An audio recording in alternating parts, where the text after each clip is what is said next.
क्या हम किसी के मन को चुटकी में पढ़ सकते हैं? अगला व्यक्ति आपके बारे में क्या सोच रहा है, उसके मन में आपके लिए क्या विचार चल रहा, हम जान सकते हैं? तो जवाब है हाँ, ये बात बिल्कुल सच है। और आज मैं आपको बताने जा रहा हूं कि आप किसी का भी मन पढ़ सकते हैं, वह भी बड़े ही आसानी से। लेकिन इसके लिए आपको कुछ नियमों और कुछ बातों का ध्यान रखना होगा। किसी के मन की बात को पढ़ने की स्वतंत्रता हर किसी में होती है, बशर्ते आप इसे सही तरीके से सीखें और अभ्यास करें। आज हम इस कला को आचार्य चाणक्य की नीतियों और बुद्धिमत्ता के आधार पर समझेंगे। एक बार चाणक्य अपनी कुटिया के बाहर बने छोटे से बगीचे में गए और एक गुलाब का फूल तोड़कर लाए। उन्होंने चंद्रगुप्त से कहा, इस फूल को देखो, क्या यह सुंदर नहीं है? चंद्रगुप्त ने हामी भरी, लेकिन उसका मन कहीं और था। चाणक्य ने फिर पूछा, क्या तुम्हें गुलाब की खुशबू पसंद है? चंद्रगुप्त ने जल्दी से जवाब दिया, हाँ आचार्य, बहुत अच्छी है। चाणक्य ने हल्के से हंसते हुए कहा, युवक, तुमने फूल को सूंघा ही नहीं, फिर खुशबू कैसे पसंद आई? चंद्रगुप्त सकपका गया। चाणक्य ने आगे कहा, तुम्हारा मन यहां नहीं है, तुम मगध के सिंहासन के बारे में सोच रहे हो। तुम धनानंद को हराना चाहते हो, लेकिन डरते हो कि कहीं तुम्हारी योजना असफल ना हो जाए। चंद्रगुप्त की आंखें आश्चर्य से फैल गईं। उसने सोचा, यह कैसे संभव है? मैंने तो कुछ कहा ही नहीं। चाणक्य ने चंद्रगुप्त को बैठने का इशारा किया और बोले, मन को पढ़ना कोई जादू नहीं है चंद्रगुप्त, यह एक कला है जो अभ्यास और शांति से आती है। मैंने तुम्हारी आंखों में वह आग देखी जो एक योद्धा की होती है। तुम्हारे चेहरे की रेखाएं मुझे बता रही थीं कि तुम किसी बड़े लक्ष्य के लिए बेचैन हो। तुम्हारी उंगलियां बार बार एक दूसरे से टकरा रही थीं, जो तुम्हारे डर और संकोच को दर्शाता है। और जब मैंने तुमसे फूल के बारे में पूछा, तुमने जल्दबाजी में जवाब दिया, क्योंकि तुम्हारा मन कहीं और था। चंद्रगुप्त ने पूछा, आचार्य, आपने यह सब कैसे जाना? क्या यह कोई तंत्र मंत्र है? चाणक्य हंसे और बोले, नहीं, यह तंत्र मंत्र नहीं, बल्कि मन की शांति और दूसरों के हाव भाव को समझने की कला है। मैंने अपने मन को इतना शांत कर लिया है कि मैं दूसरों के मन की हलचल को सुन सकता हूं। चाणक्य ने चंद्रगुप्त को अपने साथ एक प्रयोग करने को कहा। उन्होंने उसे एक शांत कोने में बैठने को कहा और बोले, दिन में 2 घंटे तुम चुप रहो, न बोलो न सोचो, बस अपनी सांसों को देखो। जब तुम्हारा मन शांत होगा, तुम दूसरों के मन को पढ़ पाओगे। चंद्रगुप्त ने कई महीनों तक यह अभ्यास किया। धीरे धीरे वह लोगों के हाव भाव, उनकी आंखों की चमक और उनके शब्दों के पीछे छिपे इरादों को समझने लगा। तब चाणक्य ने कहा, अब मैं तुम्हें पहले एक कहानी सुनाता हूं। तुम इस कहानी को ध्यान से सुनो, फिर इस कहानी के खत्म होते ही मैं तुम्हें मन की बात पढ़ने के 7 तरीके बताऊंगा। कई साल पहले हिमाचल की हरी भरी वादियों में सरयू नदी के किनारे एक छोटा सा गांव था। वहां 2 भाई बहन रहते थे। बड़ा भाई रमेश, जो देख नहीं सकता था, और छोटी बहन अनीता, जो गांव में एक छोटा सा बगीचा संभालती थी। अनीता का बगीचा खूबसूरत था, लेकिन जंगली जानवर अक्सर उसकी फसलें बर्बाद कर देते थे। अनीता को इससे बहुत परेशानी होती थी। एक दिन उसने सोचा कि क्यों ना अपने अंधे भाई रमेश की मदद ली जाए, जो अपनी तीक्ष्ण सुनने की क्षमता से जानवरों की मौजूदगी को भांप सकता था। अनीता ने बगीचे के बीच में एक छोटा सा मचान बनाया और रमेश को वहां बिठाया। उसने कहा, भैया, अगर तुम्हें किसी जानवर की आहट सुनाई दे तो अपनी लाठी से मचान पर जोर से ठोक देना, इससे जानवर डरकर भाग जाएंगे। रमेश ने अपनी बहन की बात मान ली और हर दिन मचान पर बैठकर बगीचे की रखवाली करने लगा। जब भी उसे कोई आहट सुनाई देती, वह लाठी ठोकता और जानवर भाग जाते। इस तरह बगीचा सुरक्षित रहने लगा। एक दिन एक शाही सिपाही, जो एक जंगली सुअर का पीछा कर रहा था, बगीचे के पास पहुंचा। उसने रमेश को देखा और पूछा, क्या तुमने यहां एक सुअर देखा है? रमेश ने जवाब दिया, मैं अंधा हूं, मैं कैसे देख सकता हूं, पर मैं इतना बता सकता हूं कि जो जानवर यहां से गुजरा वह तुम्हारे पीछा करने लायक नहीं है। तुम अपना समय बर्बाद कर रहे हो। सिपाही हैरान हुआ और बोला, तुम अंधे हो, फिर भी इतने यकीन से कैसे कह सकते हो कि वह सुअर पीछा करने लायक नहीं है? रमेश ने शांति से समझाया, मैंने उस जानवर के कदमों की आहट सुनी।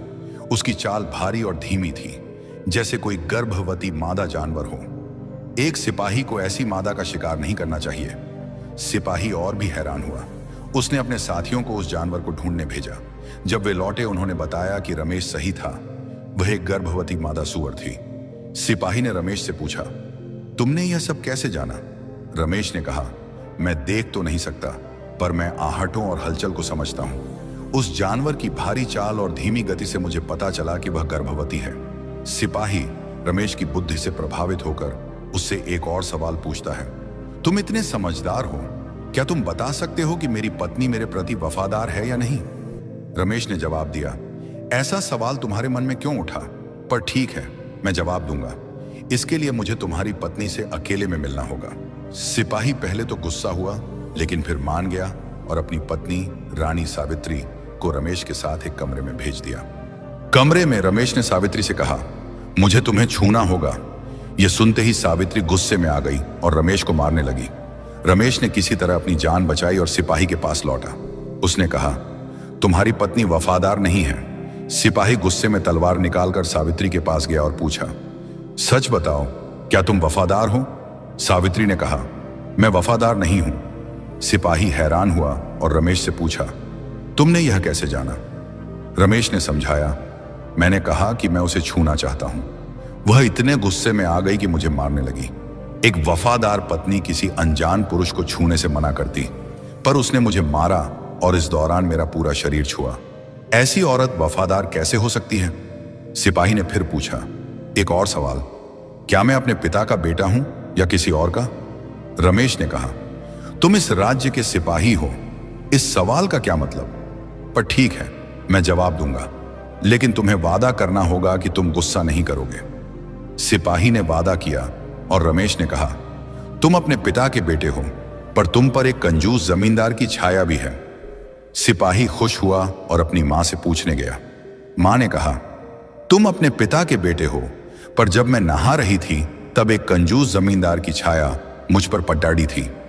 सिपाही रमेश के पास लौटा और पूछा, तुमने यह कैसे जाना?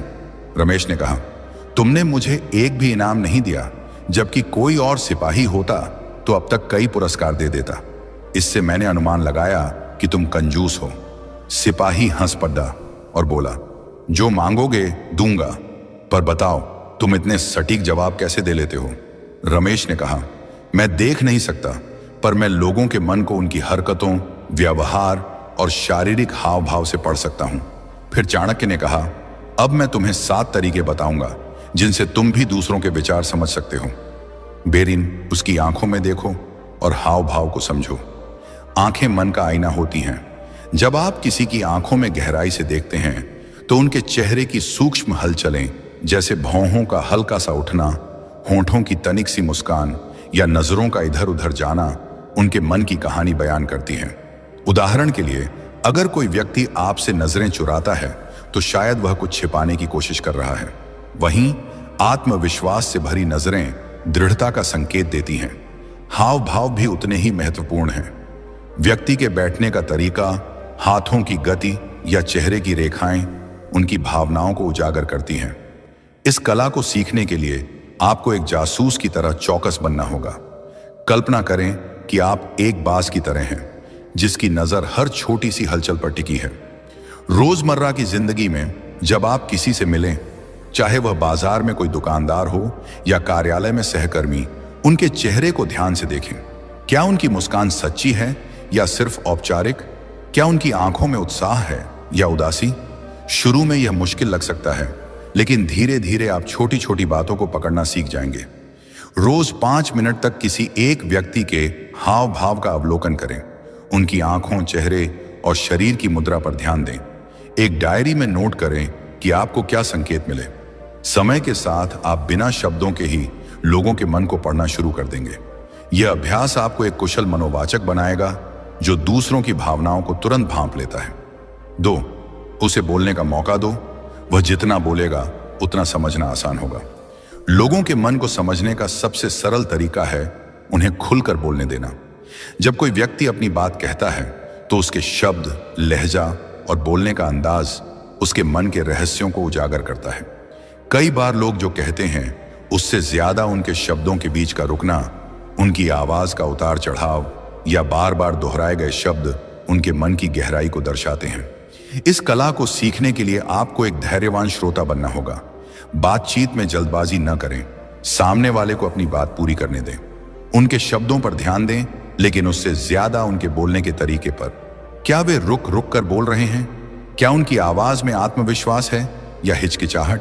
क्या वे कुछ शब्दों पर ज्यादा जोर दे रहे हैं? अगली बार जब आप किसी से बात करें तो कम से कम 5 मिनट तक बिना टोके उनकी बात सुनें। उनके शब्दों, लहजे और रुकावटों पर ध्यान दें। बाद में विश्लेषण करें कि उनके बोलने के तरीके ने क्या संकेत दिया। यह अभ्यास आपको एक बेहतर श्रोता बनाएगा और दूसरों के मन को समझने में मदद करेगा। 3. अपने मन को शांत करो। मन पढ़ने की सबसे बड़ी शर्त है कि आपका अपना मन शांत हो।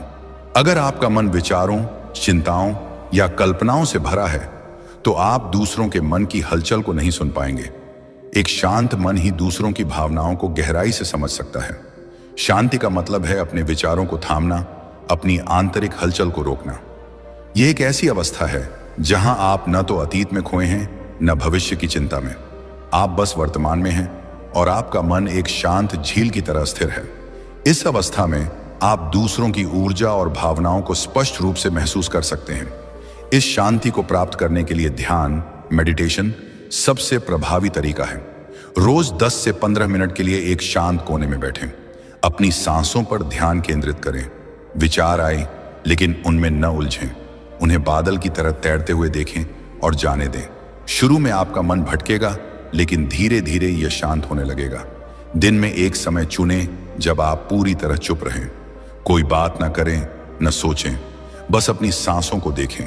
यह अभ्यास आपके मन को शांत करेगा और दूसरों के मन को पढ़ने की आपकी क्षमता को बढ़ाएगा। 4, शारीरिक भाषा का विश्लेषण करें। शारीरिक भाषा मन का खुला पत्र है। व्यक्ति के बैठने का तरीका, हाथों की गति और शरीर की मुद्रा उनके मन की स्थिति को दर्शाती है। उदाहरण के लिए, अगर कोई व्यक्ति बात करते समय अपनी बाहें बंद रखता है तो वह रक्षात्मक हो सकता है।